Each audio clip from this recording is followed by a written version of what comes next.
Bonjour et bienvenue sur la chaîne Blue Noon. Aujourd'hui, je vais vous parler de l'autonomie des terrains partagés.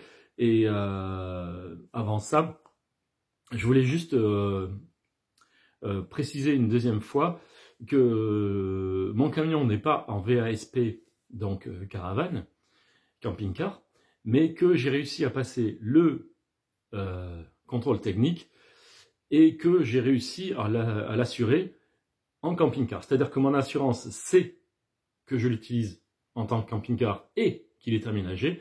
Et deuxièmement, le service du contrôle technique, lui, sait très bien que c'est un camion aménagé et il est passé tranquille. La seule chose, c'est que je suis encore en CTTE sur ma carte grise, ce qui fait que tous les ans, je passe un contrôle pollution et l'année d'après, pollution plus contrôle technique, et ainsi de suite. Pollution. Alors que les camping-cars et autres ne passent qu'un contrôle technique tous les 2 ans. Voilà. Donc, j'ai eu beaucoup de commentaires qui me disaient « mais ça va pas le faire et tout ». Ça le fait. Voilà, ça le fait très bien. Et quand j'ai dit à mon assureur que j'avais ça, il me dit « il n'y a aucun problème ». Alors, la particularité que j'ai par rapport à d'autres, peut-être, c'est que moi, j'ai une séparation entre le pilote, la cabine de conduite et l'arrière. J'ai une séparation, ce qui fait que si j'avais un accident, tous viendraient se poser contre la cloison et pas sur ma nuque, sur ma tête ou autre chose. Je pense que c'est quand même un des points le plus important. Mais voilà, du coup, que j'ai un camion aménagé, il faut, je dirais c'est tout bête, il faut voyager avec et le poser. Franchement, je sillonne un peu la France puisque j'ai pas envie d'aller plus loin pour l'instant. Et c'est sympa. C'est sympa de pouvoir s'arrêter de temps en temps dans un camping pour faire le plein d'eau et ainsi de suite. Et puis souvent dans des petites bordures de forêt ou même il m'arrive d'être en plein centre-ville. Ça m'est arrivé puisque mon camion n'a pas de fenêtre, de me mettre en plein centre-ville parce que je suis trop crevé et qu'il y a un beau parking qui est là et je me mets. Et franchement, c'est génial. Mais dans l'absolu, ce que j'aimerais, c'est avoir au moins des points de chute. Je dis bien des points de chute. Et aujourd'hui, quand on parle d'autonomie, de woofing, de terrain, de vivre hors réseau et autre chose, justement, je n'ai pas envie d'être propriétaire d'un terrain. Je m'explique. Un terrain où je serai autonome. Parce que comme je bouge beaucoup, je ne pourrais pas être sur le terrain constamment et je ne pourrais pas faire ni la culture, ni l'entretien du terrain, tout bêtement. Et ça ne me conviendrait pas. Et si je déposais des affaires dans une espèce de petite cabane ou une petite maisonnette, je pourrais me la faire vandaliser. Donc, en gros, j'ai tous les inconvénients et aucun avantage à avoir un terrain. Par contre, il existe des gens qui, eux, ne veulent pas quitter leur terrain à l'année. Ils veulent être sur le terrain à l'année. Ils n'ont pas besoin de vacances puisqu'ils y sont tout le temps en vacances sur leur terrain. Donc, de fait, ces gens-là, comment dire, s'isolent un petit peu. Alors bon, ils vont en ville, hein, ils font tout ça, mais ils s'isolent. Mais ils auraient besoin d'un coup de main. Ça s'appelle un peu le woofing. Et donc, pour moi, l'intérêt, ça serait de trouver 3 à 4 personnes, en gros, en qui j'ai une absolue confiance et chez qui j'irai passer 1 mois ou 2, et ainsi de suite. Donc j'irai de quelqu'un qui est sédentaire, poser mon camion à un endroit particulier qui serait le mien. Voilà. Quand j'y suis pas, à la rigueur, quelqu'un peut s'y mettre, hein, c'est pas très grave. C'est pour ça que, en gros, il faudrait que j'achète un bout de terrain.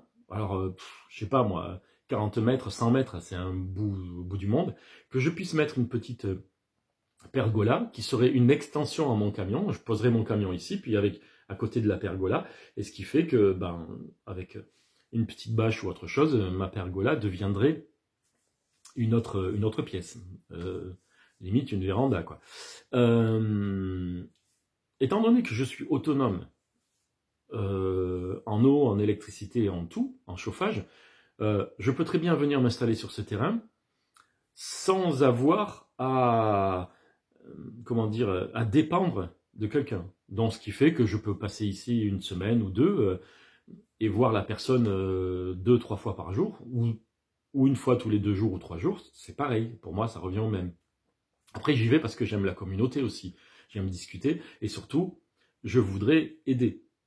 En gros, si je vais sur ces terrains-là, c'est pour amener mon savoir, mon savoir-faire.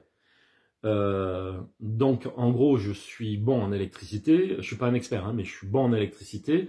Je suis plutôt bon en plomberie, puisque c'est mon métier, je suis formateur. En placo, je sais faire. Chauffage, évidemment, je sais faire. Dépanner des chaudières murales, ça, je sais faire. Des chaudières fuel aussi, je sais faire. Donc, en gros, je sais faire pas mal de choses. Ce qui fait que je peux ajouter un plus à ce terrain. Enfin, quand je viens sur le terrain. Mais je dois avouer que je mets un point d'honneur sur quelque chose, c'est que, enfin, c'est pas un point d'honneur, mais je mets l'accent sur quelque chose, c'est que je veux pouvoir décider de mon planning. Et donc, la personne qui vient sur le petit bout de terrain que j'ai acheté ou que j'ai négocié avec les gens, il est disponible à partir du moment où je dis non, mais moi, pendant 6 mois, je viens pas. Donc pendant 6 mois, le gars ici, mais par contre, il sait qu'au 6e mois, il faut qu'il s'en aille. Si je dis je reviens, ça c'est la condition sine qua non. Donc en gros, j'ai pour l'instant une personne chez qui je peux me poser. Voilà. Il faut qu'on négocie encore 2 ou 3 trucs, mais je peux me poser. Il m'en faudrait 3 autres. Alors, avec cette vidéo, si vous avez de la place pour moi et dans les conditions que je viens de dire, ben, je suis preneur. Je viens et on voit si on peut s'entendre, parce que c'est très important de pouvoir s'entendre, avoir confiance, et puis on voit un petit peu ce qui peut être fait. Parce que franchement, pour moi, une communauté où on s'installe et que on y reste, comment dire, à vie, enfin en tout cas à l'année, c'est très très difficile parce que chacun de nous évolue d'une manière différente et ce sur quoi on était d'accord au début en ayant sa yourte ici, sa tiny house ici et ainsi de suite, au bout d'un moment ça ira pas parce qu'il y a des tempéraments qui sont hyperactifs et donc qui vont tout le temps faire quelque chose et puis d'autres qui sont plutôt des dormeurs et qui vont en faire moins. Et à un moment donné, la récolte, entre ces 2 personnes, il y en a un qui va dire oui mais moi j'ai tout fait. Et l'autre il dit mais moi je t'ai pas demandé de le faire. On leur aurait fait oui mais si je l'avais pas fait, ça serait pas fait. Et on est dans les conflits. Donc je pense que les communautés stables et sédentaires ne sont pas viables à long terme. Je pense qu'une communauté doit changer de personnes. Et c'est très difficile, puisque une fois qu'on a acheté sa yourte, et qu'on a acheté une partie du terrain, soit on repart avec la yourte, mais alors c'est un sacré bins, soit il faut trouver l'équivalent dans une autre communauté où il y a à peu près la même yourte et où on recommence un peu à zéro. Voilà. Donc, je n'ai pas envie de faire partie d'une communauté à l'année. Je veux pouvoir bouger, et même, c'est pas je veux, c'est qu'il faut que je puisse bouger.